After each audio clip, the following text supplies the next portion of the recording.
नमस्कार, आप सुन रहे हैं रेडियो जय घोष और देख रहे हैं हमारा चैनल जय घोष।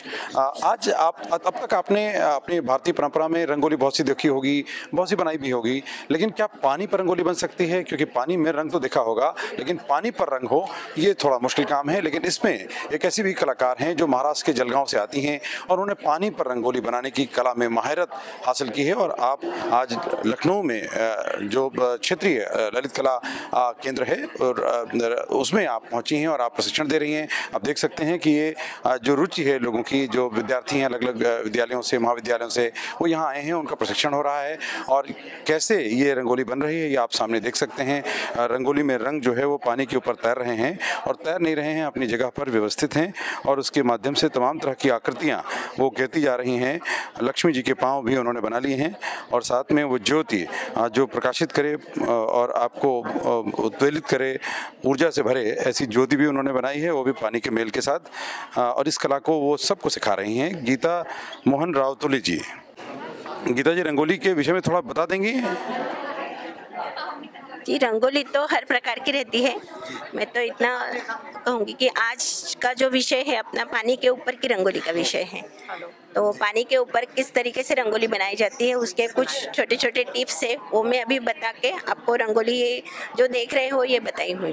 पानी में रंग घोलने की परंपरा तो बहुत पुरानी है, होली खेलते हैं हम लोग, लेकिन आपको ये विचार कब आया कि पानी के ऊपर रंगों को और रंगोली को सजाया जाए? बराबर है, महाभारत में एक ये था विषय, एक स्टोरी है, आपने सुनी होगी शायद, कि जब दुर्योधन पांडवों के यहाँ गए थे उनका महल देखने, राजमहल, तब वो उनको ऐसा लगा था कि बहुत सुंदर गालीचा है और उसके ऊपर उसने पैर रखा तो वो पानी के ऊपर वाली रंगोली थी और वो पैर रखते ही अंदर कुंडे में गिर गया थे।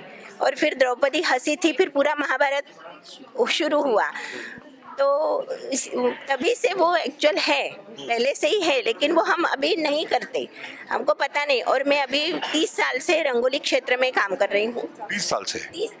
30 साल से संस्कार की रंगोली, संस्कार भारती की रंगोली का संस्था में काम करती हूँ और रंगोली का काम करती हूँ। ये बहुत महत्वपूर्ण है। और ये रंगोली जी, मैंने बहुत से संशोधन भी किए हैं, कुछ अपने घरेलू जो चीज़ें हैं, कटोरी है, चम्मच है, कंघी है, हमारे बर्तन है हमारे, और कोम है, अलग अलग प्रकार के वस्तुओं का उपयोग करके बहुत सुंदर सुंदर डिज़ाइंस भी बनाए हैं, मैंने प्रयोग किए हैं, उसके भी बहुत सुंदर डिज़ाइन बनती है।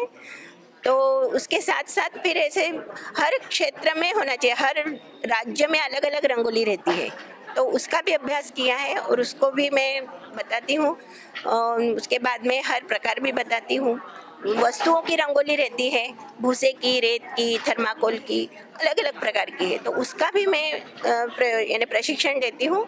लेकिन अभी इस समय अपना जो प्रशिक्षण है वो सिर्फ पानी के ऊपर का ही है, इसलिए मैं अभी वही एक विषय लेके आपको पानी के ऊपर की। बहुत बहुत बधाई और शुभकामनाएं कि आप लखनऊ में आई हैं, जो कि सांस्कृतिक नगरी मानी जाती है, जहां पर सभी का समन्वय होता है। और यहां आप लोक कला और जनजाति संस्कृति संस्थान जो है उसके साथ में क्षेत्रीय जो ललित कला है उसके संयोजन में आप ये प्रशिक्षण दे रही हैं। इस प्रशिक्षण का क्या कोई आर्थिक पहलू भी है?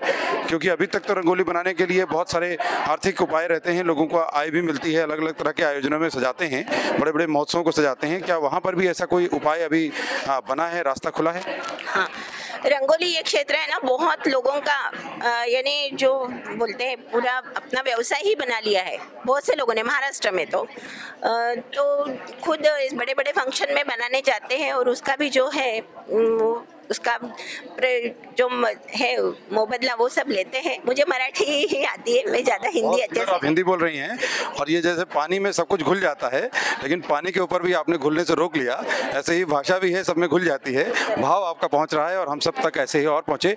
तो इसमें और जब ये प्रेरणा आपके अंदर कैसे 3 दशकों तक ये प्रेरणा बनी रहे, अपने आप में चुनौतीपूर्ण होता है, तो कैसे बनी रही और इसके कैसे आप आयाम, क्या आपने कला का प्रशिक्षण भी लिया है? जी हाँ, मैं एक्चुअल ड्राइंग में मेरे इंटरमीडिएट और इंटरमीडिएट दोनों ए ग्रेड में पास हुई हूँ। मुझे ड्राइंग में बहुत बहुत ही शौक था ड्राइंग का, कुछ ड्राइंग में करूँ ऐसा ही था। लेकिन शादी के बाद कुछ वो चांस नहीं मिला, तो फिर जो एक संस्था स्थापन हुई 92 में जलगांव में, तो तब ये जो रंगोली का विषय आया सामने, और फिर वो ड्राइंग और रंगोली जैसे एक ही बात है, तो उसका उपयोग मैंने इसलिए फिर रंगोली में किया और पूरा रंगोली में ही डूब गई। रंगोली परंपरा का तो आधार है रंगोली का, इसका कोई विज्ञान भी है क्या? इसके क्या कोई परिवर्तन भी मानस पे, जीवन में, परिवारों में पड़ता है क्या? जी, रंगोली से हमारे पूरे परिवार में परिवर्तन होता है। कैसे? वो ऐसे कि जैसे हम घर की जो गृहिणी है, वो जब रंगोली बनाती है, रंगोली बनाने में गोपद में रहते हैं और कुछ लक्ष्मी के पद्म रहते हैं, कमल रहता है, ये शुभ चिन्ह जो रहते हैं, वो शुभ चिन्ह इतने प्रसन्न रहते हैं और उनके उसमें कुछ भाव रहते हैं, और उस भाव से वो गृहिणी बनाती है। तो ये जब पूरा परिवार देखता है तो उसमें अपने आप एक संस्कारी माहौल बन जाता है, और संस्कारी माहौल बनने से फिर परिवार भी संस्कारी हो जाता है। यानी कुछ अन्य ऐसे घिनौने काम होते होंगे वो भी नहीं होगा, वातावरण प्रसन्न रहेगा। कुछ हम घर में सुबह सुबह भजन लगाएंगे, ऐसे दूसरी गीत नहीं लगाएंगे। रंगोली रही तो मन ही प्रसन्न रहता है, तो हम उस तरीके से श्लोक लगाएंगे, कुछ मंत्र लगाएंगे, तो अपने आप पूरा घर वातावरण रंगोली से प्रसन्न हो जाता है। बहुत बहुत धन्यवाद। और आपके व्यक्तित्व में भी दिखता है कि कुछ प्रभाव तो पड़ा है 3 दशकों में, तो निश्चित रूप से यहाँ जो प्रशिक्षणार्थी हैं वो भी प्रभावित होंगे, उनको भी लाभ प्राप्त होगा। और आप सब भी रंगोली अपने घर में बनाएं। तो आपने देखा है, और जो रेडियो के श्रोता हैं हम उनको दिखा तो नहीं सकते, लेकिन आप अनुभव करना चाहते हैं तो आपको क्षेत्रीय ललित कला केंद्र में अलीगंज में, लखनऊ में आना होगा, और यहाँ आकर आपको रंगोली को साक्षात देखना होगा और उसको अनुभूत करना होगा। और आपको भी अपने जीवन में अगर रंग भरने हैं, उत्साह और उमंग भरनी है, तो रंगों से जुड़ना होगा। और अगर पानी की रंगोली बनानी है तो गीता मोहन रावतुले जी से प्रशिक्षण भी लेना होगा। और ये प्रशिक्षण आज यानी आज 12 जनवरी है, राष्ट्रीय युवा दिवस है। स्वामी विवेकानंद जी को आज श्रद्धांजलि दी जा रही है और उनके बताए हुए रास्तों पर युवा चलने की कोशिश भी कर रहे हैं। लेकिन आज यहाँ युवा अपने जीवन में रंग भरने का भी प्रयास कर रहे हैं, ताकि वो प्रशिक्षण भी लें और साथ में इन तमाम तरह के चिन्हों के साथ अपने जीवन में एक परिवर्तन ला सकें और एक कला के माध्यम से अपने अवसादों से भी दूर हो सकें।